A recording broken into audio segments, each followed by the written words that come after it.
ce projet Mitrashvim, le but, c'est bien sûr de diminuer les gaps entre différentes familles, différents enfants en Israël, mais c'est pas que ça. Ce projet, il permet aussi à des gens qui ont des difficultés, qui ont un handicap, de venir, de faire quelque chose, de travailler, d'apporter d'eux-mêmes à la société. C'est aussi de protéger l'environnement. Michal, bonjour. Bonjour. Alors, on profite de votre présence dans les studios pour expliquer un peu à ceux qui nous suivent de quoi s'agit-il exactement. Mitrashvim, ça veut dire quoi? Déjà, on va commencer par le commencement. Et alors, Mitrashvim, ça veut dire, c'est un mélange entre le mot, d'un côté, marchevim, ordinateur, et le mot leitrashev, Mitrashvim, leitrashev. Alors, leitrashev, c'est prendre en compte, c'est s'intéresser. C'est un projet, en fait, qui est né pendant la période du Corona. Il est né sous le toit, on va dire, du Beit Hanassi, de Reuven Rivlin, quand il était le président. Voilà, sous l'égide du président Reuven Rivlin. Exactement. C'est un projet qui est remonté du terrain. Des personnes ont compris que pendant cette période-là de Corona, où presque tous les enfants en Israël ont appris par Zoom, donc par les ordinateurs. Il fallait un ordinateur ou un téléphone portable. Exactement, donc c'était obligatoire. Et petit à petit, on a compris qu'il y a des très, très grosses différences entre les enfants qui ont la possibilité d'avoir des ordinateurs ou des portables et voir et suivre les cours. Dans chaque famille, parfois, il y a plusieurs enfants. Alors, exactement. Il y a des familles où il y a un ordinateur pour chacun. Exactement. Il y a des familles où il y a un téléphone portable pour 5 ou 6. Exactement. Et il n'y a pas d'ordinateur. Et 0 ordinateur, exactement. Donc, ils ont compris qu'il y a des gaps technologies entre différents enfants et différentes familles en Israël. Donc, il y a un besoin d'aider à diminuer ce gap et essayer d'aider ces personnes-là. Ok, alors ça se passe comment? Parce que j'imagine que c'est quelque chose... c'est un projet national d'abord. Exactement, national. Et c'est un projet finalement qui ne s'est pas arrêté avec le corona en fait. Ça continue encore et j'espère que ça va continuer encore longtemps. Comment ça se passe? Qu'est-ce qui se passe avec ces ordinateurs? D'abord, d'où ils arrivent ces ordinateurs? Comment on fait pour les redistribuer aux gens? On sait que les grosses sociétés et aussi les ministères doivent changer, renouveler leurs ordinateurs souvent. Donc en fait, on a beaucoup d'ordinateurs qui sont encore en bon état et qu'ils n'utilisent plus. Donc, tous ces ordinateurs-là, sont récupérés par Mitrashvim, par des laboratoires de Mitrashvim, d'ordinateurs. Et là-bas, ils sont remis à zéro. Ils sont remis à zéro, exactement. Et ils passent aussi un shidroug. On les améliore. On leur rajoute de la mémoire, on les nettoie. Enfin, j'imagine qu'on fait beaucoup de choses de façon à ce qu'ils soient toujours au top, opérationnels. On met aussi à l'intérieur des programmes comme Word ou comme Excel. Tous les programmes basiques qui sont là-bas, bien évidemment génial. Aussi Zoom. Et en fait, on vend ça pour des associations, pour des organisations, pour des mairies aussi, pour des matnassim. C'est-à-dire que Mitrashvim revend ces ordinateurs qui ont été remis au goût du jour pour un prix qui est beaucoup moins cher. Bien sûr, à de grandes organisations comme Kalita, évidemment. Exactement. Donc vous avez acheté ces ordinateurs-là. Exactement. En fait, Kalita, on est rentré en lien avec ce projet-là il y a 1 an.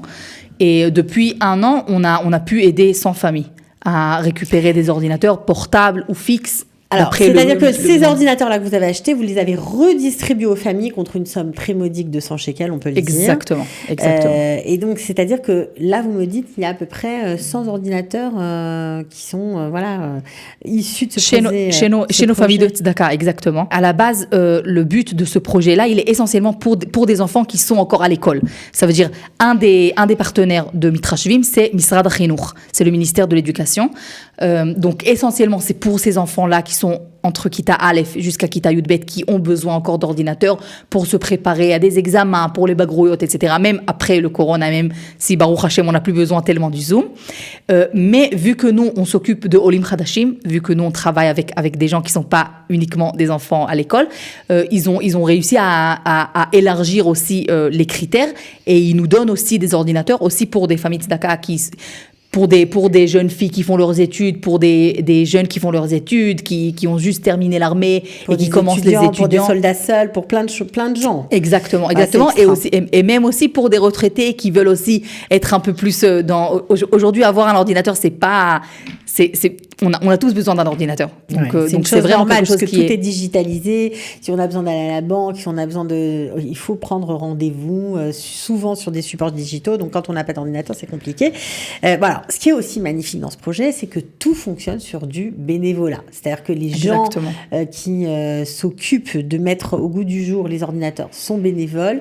Ce que vous n'avez pas dit aussi, c'est je crois qu'il y a un service après-vente. C'est-à-dire qu'une fois qu'on a un ordinateur à la maison, mais que il y a une panne, ça peut arriver, on a un service après-vente gratuit. Exactement. Il y a des laboratoires aussi, dans ces laboratoires-là, il y a aussi des bénévoles qui peuvent récupérer les ordinateurs et ils les réparent. Ou si il y a un cas extrême, il n'y a pas besoin, il les change. Il vous donne un nouvel ordinateur. Voilà. Donc, et ce qui est beau aussi dans ce projet, c'est que c'est pas n'importe qui travaille chez Mitrashvim et qui remet au goût du jour ses ordinateurs. Dans tout ce processus derrière qu'on voit pas forcément, il y a aussi des gens qui sont handicapés. Ça peut être handicapé physiquement ou handicapé psychologiquement. Et ces personnes-là font partie de ce projet. Donc au final, quand on parle de ce projet Mitrashvim, le but, c'est bien sûr de diminuer les gaps entre différentes familles, différents enfants en Israël. Mais c'est pas que ça. Il y a aussi, ce projet, il permet aussi à des gens qui ont des difficultés, qui ont un handicap, de venir, de faire quelque chose, de travailler, d'apporter d'eux-mêmes à la société.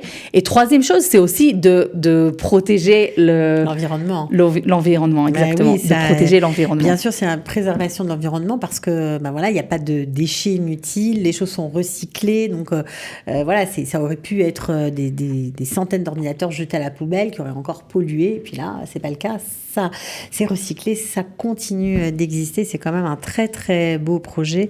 J'imagine que les familles sont vraiment touchées, de recevoir un ordinateur. Même si elles participent à hauteur de 100 shekels, c'est rien du tout aujourd'hui. Exactement. Elles sont folles de joie. Exactement. C'est un projet ponctuel, c'est pas comme le soutien psychologique qui se passe chaque semaine, c'est pas comme les étudiants, c'est quelque chose d'autre, mais c'est encore une fois, c'est encore un projet qui nous permet de voir la famille, de voir ses besoins et d'essayer de soulager un peu et d'aider un peu.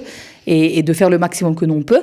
Et je vais dire aussi que je pense que c'est un projet qui est très israélien. Ça veut dire, toi, tu as quelque chose, moi, j'ai besoin de quelque chose, on va travailler ensemble et on va mettre tout ça en place pour nous aider en tant que société. Ce qui, en final, nous aide tous. Ça veut dire, on est tous intéressés. Bien sûr, bien sûr. Donc, j'en profite pour vous rappeler que la campagne Israël Tzedaka by Kalita 2023 pour objectif 8 millions de shekels. Sachez que chaque don sera matché par de grands donateurs. Donc, si vous donnez 1000 shekels, eh bien ce sera 2000 shekels qui viendra dans l'escarcelle de la Coupa pour la Tzedaka et qui sera reversé aux familles. Sachez que depuis la mise en place de ces campagnes Israël Tzedaka by Kalita, 2488 familles ont été aidées. On espère que cette année, d'autres familles pourront bénéficier de votre générosité. Donc c'était important pour nous de rappeler à quoi sert l'argent, parce que c'est aussi grâce à vos dons que ce projet Mitrashvim a pu être mis en place et amener le sourire dans des centaines de familles. Franchement, avoir un ordinateur qui débarque quand on n'a pas d'argent pour manger, c'est un rêve, vraiment, Exactement. J'espère que vous avez été sensible à ce projet et que vous ferez partie des généreux donateurs. Merci beaucoup. Merci à toi. À bientôt.